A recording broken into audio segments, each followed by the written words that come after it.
But if you hire somebody else because you like what they're doing and you think it's cool and something goes wrong, man, your butt is on the line, right? Mm-hmm. So I think the same thing is a bit true here in the oil and gas industry, that it's sad because the idea for well, maybe this can be recorded. Let's do it. The idea for new technology is sort of based on the crossing the chasm concept by Jeffrey Moore. I don't know if you ever read that book, but I read that book. Mm-hmm.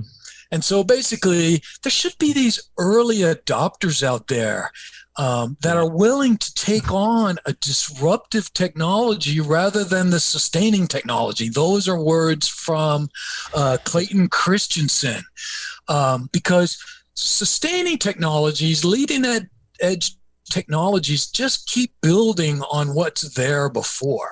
And so it's always more complicated. It's always more specific. It only applies to this situation.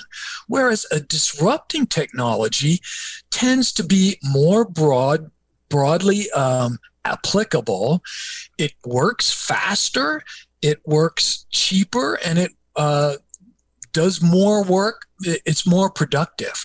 And so there should be a lot of companies out there who are willing to be the early adopters for a disruptive technology.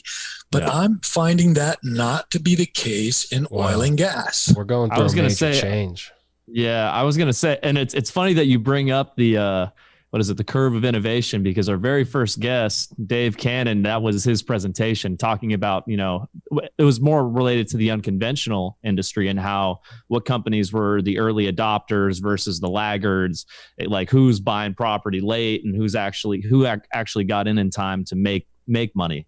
But it's also, on the second point, I think it's also a function of preservation. A lot of people, it's like the same concept of they're not promotion focused, they're preservation focused. They just want to keep their job. They're not trying to push the company to the next level.